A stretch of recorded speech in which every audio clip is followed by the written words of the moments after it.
बिस्मिल्लाहिर्रहमानिर्रहीम। नाज़रीन अस्सलाम वालेकुम। आप हमारा डिजिटल प्लेटफॉर्म देख रहे हैं। मैं अली रज़ा हूँ। पिछले दिनों हमने बात की थी कि बहरिया टाउन कराची में टैक्सों की भरमार हो गई है, जिस पर बहुत सारे लोगों ने सवाल किया और सबसे ज़्यादा जो क्यूरीज थी या जो सबसे ज़्यादा क्वेश्चनेबल सवालात यानी लोगों ने ओवरसीज़ ने पूछे वो बड़े अहम थे, क्योंकि डायरेक्टली जो इम्पेक्ट था वो था ओवरसीज़ पाकिस्तानियों पर। अब पाकिस्तान में ओवरसीज़ पाकिस्तानी जितने भी यानी पाकिस्तान से बाहर हैं वो भी वही टैक्स अदा करेंगे जो पाकिस्तान में रेशो ऑफ टैक्स पेइंग है as per FPR evaluation and rule. अब थोड़ी सी पिछली वीडियो को ऐड करूंगा कि रद्दोबदल क्या आई है और फिर आगे आपको सोल्यूशन भी दे दूंगा कि अगर आप ओवरसीज़ पाकिस्तानी हैं, टैक्स नॉन फाइलर नहीं अदा करना चाहते या टैक्स से बचना चाहते हैं तो क्या करना चाहिए।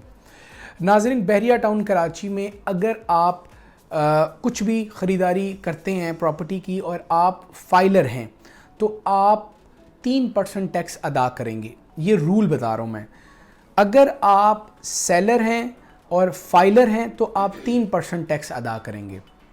अच्छा, अगर आप हैं पाकिस्तान में मौजूद, पाकिस्तान के रिहायशी, नॉन फाइलर हैं, तो आपको जो टैक्स है बाइंग के वक्त वो 10% अदा करना पड़ेगा, यानी कि तकरीबन 3 गुना टैक्स फाइलर से। और अगर आप सेलर हैं, पाकिस्तानी हैं और नॉन फाइलर हैं तो आपको टैक्स अदा करना पड़ेगा 6%, यानी डबल टैक्स।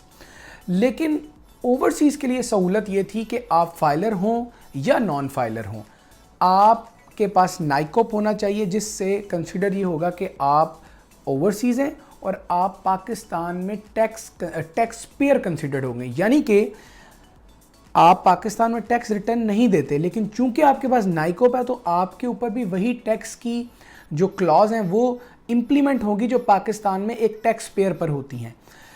लेकिन पिछले 2 वीक्स में मैंने जो अपडेट किया था आपको, उसमें ये तब्दीली आई है कि टैक्सेस चूँकि FPR के रिकॉर्ड को अपडेट ना करने की वजह से ओवरसीज़ जो तमाम ओवरसीज़ हैं वो declared as non filer if they are not filing tax in Pakistan.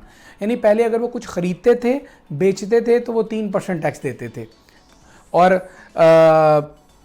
जो टैक्स अब क्या हुआ है कि अगर कोई शख्स ओवरसीज़ पाकिस्तानी है, अपनी प्रॉपर्टी पाकिस्तान में ख़रीदना चाहता है तो वो पाकिस्तान में टैक्स नहीं दे रहा, तो पहली बात तो वो नॉन टैक्स पेयर है, वो नॉन फाइलर है। वो भी अब 10% टैक्स देगा एज अ बायर। अच्छा, अगर वो नॉन फाइलर है तो 10% देगा, सेलर अगर नॉन फाइलर है तो 6% देगा।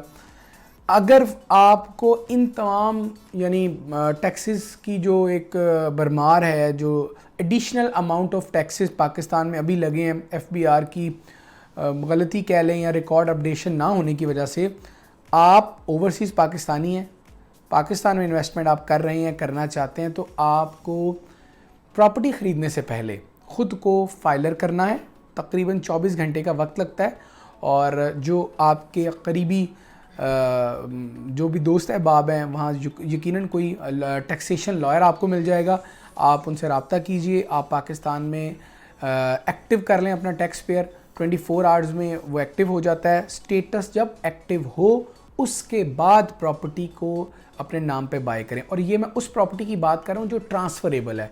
लेट्स सपोज़ आप अपार्टमेंट ख़रीदते हैं बुकिंग में, आप दुकान ख़रीदते हैं जो किसी बिल्डर से हैं, वहाँ ये रूल इम्प्लीमेंट नहीं होता क्योंकि वो आप पहले बायर होते हैं। वो ट्रांसफ़रेबल प्रॉपर्टी यानी ऐसी प्रॉपर्टी जिसकी ट्रांसफ़र के लिए आपको और सेलर को बहरिया टाउन के हेड ऑफिस आना पड़े, ये रूल उसके लिए है फाइलर और नॉन फाइलर वाला। But before buying as a overseas Pakistani, आप पाकिस्तान में रजिस्टर्ड हो जाएं एज अ टैक्स पेयर, ताकि आप तकरीबन 3 गुना ज़्यादा टैक्स देने से बच सकें। There is the only solution, इसके अलावा कोई हल नहीं है। हाँ, एक हल और भी है कि आप 10% टैक्स अदा करें, अपने नाम पर प्रॉपर्टी करवाएं और जो ख़जाना है वो हुकूमत का उसको भरें। वो भी अगर आपको अच्छा लगता है तो आप वो कर लें, यकीनन उसमें पाकिस्तान का फ़ायदा है लेकिन आपका नुकसान है। अब फ़ैसला आपने करना है कि आपने टैक्स से बचना है, टैक्स अदा करना है या किस तरीके को अपनाकर आपने बहरिया टाउन कराची में प्रॉपर्टी का ख़रीदार बनना है। ये थी आज की वीडियो के ओवरसीज़ पाकिस्तानी इजाफी टैक्स से कैसे बच सकते हैं। आज की हमारी वीडियो थी इस पर। इजाज़त दीजिए। अल्लाह हाफ़िज़।